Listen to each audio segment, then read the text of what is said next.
So hello guys! So mag-out of town po kami. So pupunta kami ng Batangas. So excited na po yung dalawa. So magbi-beach po kami dun sa Batangas. So maliligo po kami ng dagat. So dalhin ko po si Lulu, Loki at si Luko. So kung makikita nyo, ayan silang dalawa. So super excited na to. Ayan, so Loki, Lulu, come down. Come on. So pag nag-outing po tayo, kasama po yung mga dogs natin. So meron po tayong si Lulu, si Loco, si Loki, at si Lulu. So sasama po sila doon sa outing namin. So ngayon, so magbi-beach po kami. So pag nagbi-beach po tayo, so siyempre, parang yung mga dogs din natin, so parang mga tao din. So meron silang mga gamit na dapat din nating i-ready, ano? So kasi pag lumayo tayo, so of course, kailangan nila ng mga bagay din para sa kanila. So para ma-enjoy din nila yung pagligo. At the same time, kung ano po yung mga needed para sa kanila, so kailangan dalhin po natin. So ang ginagawa ko, pagka nag-outing ako, kasama ko po yung mga dogs ko. So ito po yung mga dinadala kong mga gamit para sa mga dogs ko. So meron akong, siyempre, kailangan natin ng leash. Ito yung collar. So ito para kay Loki. Ito para kay Lulu. Alright, then ito po yung mga tali nila, leash nila. So kay Loki at Lulu. So and then, kailangan din po natin ng toy. So siyempre, para mas mag-enjoy tayo doon sa pag-beaching natin kasama yung mga dog natin. So meron din po dapat tayong toy para maglalaro tayo. Ma-enjoy natin yung mga dogs na nandun tayo sa beach. And then, siyempre, mag-enjoy din po sila kasi naglalaro din po tayo. So ito po yung mga toy. Ito yung tag toy. Then meron din akong ball, pang pitch. Alright, then meron din akong toy. Yan, so of course, kailangan din po natin ng bowl, food bowl. Kasi, siyempre, alam hindi natin papakainin yung mga dog. Kung nag-beach tayo, meron tayong pagkain. Siyempre, meron din po dapat silang pagkain. So, tatlo po itong bowl ko, kay Loki tsaka kay Lulu. Ayan, ito po kay Luko din. And then, ito po yung pagkain nila. Ayan. So, ito po yung pagkain nila. Nagbawa ito pa kay Luko for isang meal lang. Para kay Loki din isang meal. Ayan. Loko, dito ka lang, Loko. Diyan ka lang. Right?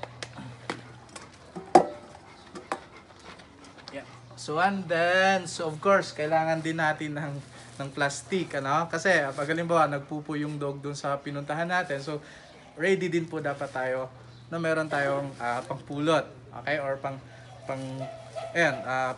kung saan natin ilagay yung mga poops nila. So, magdala po tayo ng plastic, guys. And of course, meron din po tayong sanitizer. Okay, so wipes. Okay, kung halimbawa si Luku, so meron siyang mga muta, so kailangan kong punasan.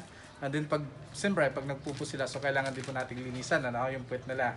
Right? Or kung meron silang mga dumi-dumi na kailangan ng wipes, so dapat ready din po tayo. And then siyempre, isa sa pinaka-importante, tubig. So ito po yung ginagamit ko pag nag-outing kami. Ito po yung lagayan ng water nila. Pwedeng lagay ko yung water dito, so dito sila iinom. And then of course, kailangan po natin ng tissue. So pag nagpupo din, okay, so and then panlinis din po ng dog. So kailangan natin ng tissue. And lastly, so nagdadala din po ako ng shampoo and conditioner. So after ng ligo, so para din silang mga tao, so after ng ligo ng dagat, so babanlawan natin, so magsha-shampoo din po sila. So ayan, ito po yung shampoo ko. Ayan, shampoo with conditioner na po ito. Yep.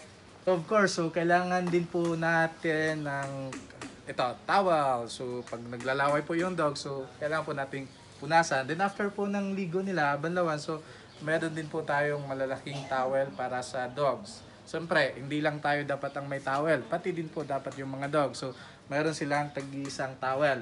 Ayan. So, kailangan po ng dogs to, guys. So, wag niyo pong kalimutan na magdala ng towel. Hindi lang po dapat tayo ang may towel lang, pati din po ang mga dogs natin. Okay? So, yan.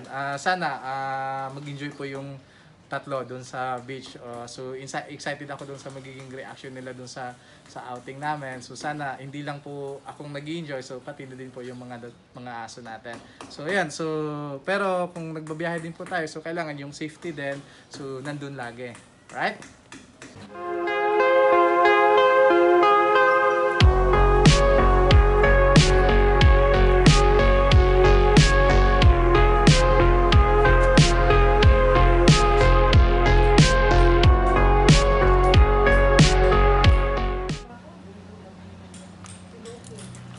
masikip. Nandito na kami sa loob. So, si Lulo, nandiyan kay Dixtor. So, si ano naman, si Loki. Ayan, nasa gitna si Loki. So, masikip. Medyo masikip. Si Loco. Ayan, si Loco. So ready na kami guys na umalis. So, nakasit na rin po yung Waze papuntang Calatagan, Batangas. So, medyo malayo yung biyahe namin ngayon. So, more than 100 kilometers. So, siguro magbabiyahe. Wala naman traffic ngayon. So, pero magbabiyahe kami siguro mga 3 to 4 hours po yung biyahe namin. So, kasama po namin yung mga dogs. Alright?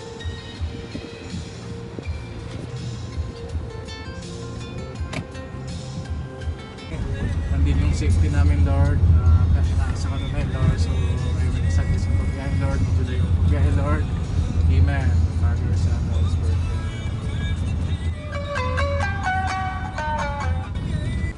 So hi guys, so medyo malayo pa yung biyahe namin, so 79 kilometers pa rin. So stop over muna kami dito sa may Petron, so papagkas muna.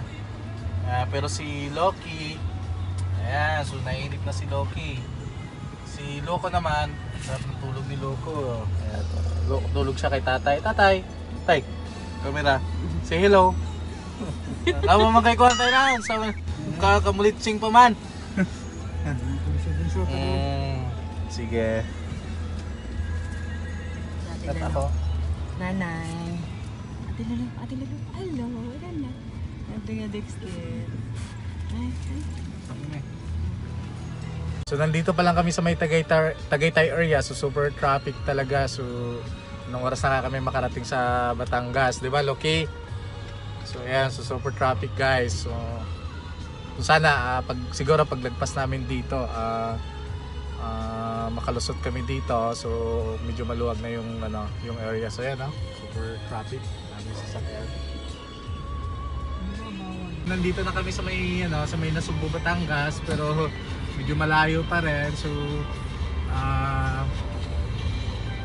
36 kilometers pa rin yung babiyahe namin.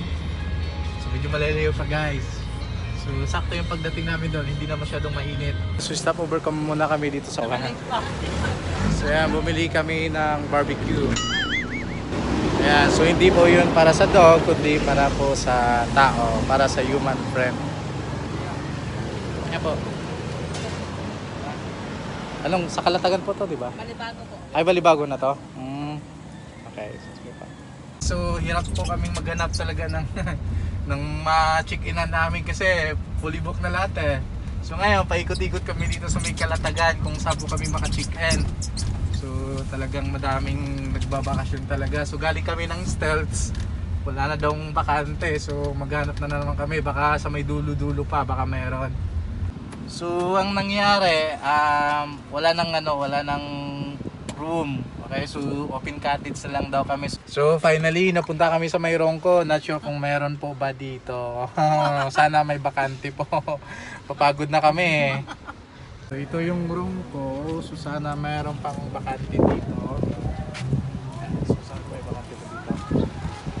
So finally, dito kami sa Mayroongko. So meron daw silang available na. Papasok na kami dito sa Mayroongko guys. So settle down na kami. So nandito sila Lululoki. Ayan. Lululoki si Locus. Nandito si Loco. Hello Locus. So nauhaw. So medyo grabe yung biyahe namin kanina. So talagang hirap kami sa paghanap ng matutuluyan namin. Tsaka mapag-stay namin ng overnight. So si Loki, umakit na si Loki. Ayan si Loki. Ayan, umakit na si Loki. So hinayaan ko lang muna silang mag-enjoy guys. So araw nila to, so dapat ma-enjoy din po ng aso yung araw nila. So yeah, so enjoy po namin yung beach dito. Sit. Stay. Stay.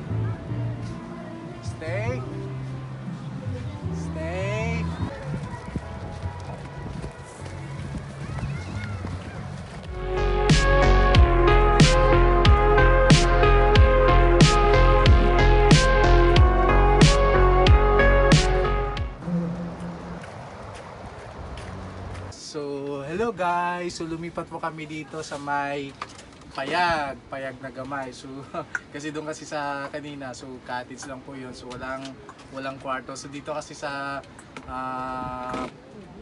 ngayon sa pinag-stayan namin, so meron kaming kwarto dito. So si Lolo pagod na, si Loki naman nag-ala Lion King, si Loki. Ayan, si Lion King. So ayan, si Lolo super pagod. Si Loco naman gusto lang matulog lagi. So maganda yung view dito paggabi kasi doon yung buwan, no? Ayan, so i-close up, paki-close up ng buwan. So yun yung buwan. So ang ganda ng background ni Lolo. So parang nag-i-emote si Lulu. Sige na kasi ng view ng buwan eh. Kaya silip ko. Yan, so dito na kami magpapalipas ng gabi. So hanggang bukas. So tawag nito. So siguro bukas ng bag before lunch. So tsaka kami babalik ng Cavite. Loki.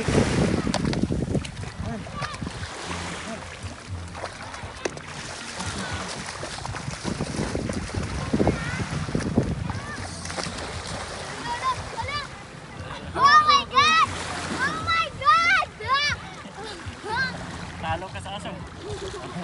Talo ka niya. Good boy! Good boy!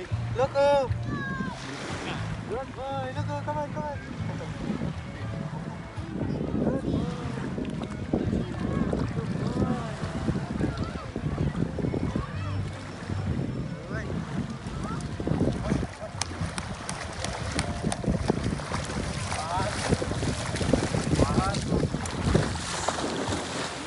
Go, go, go, go!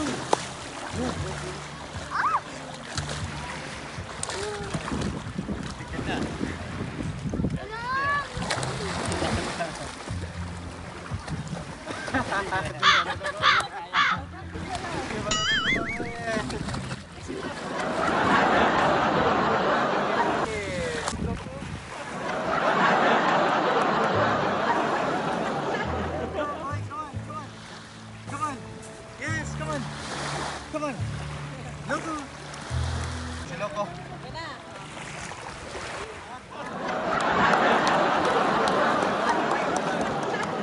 Si Loco, come on! Good, very good! Good boy! So after ng ano nila guys, ligo ng dagat. So siyempre, kailangan din nilang mag-shower. So yun na yun. So may dala akong shampoo.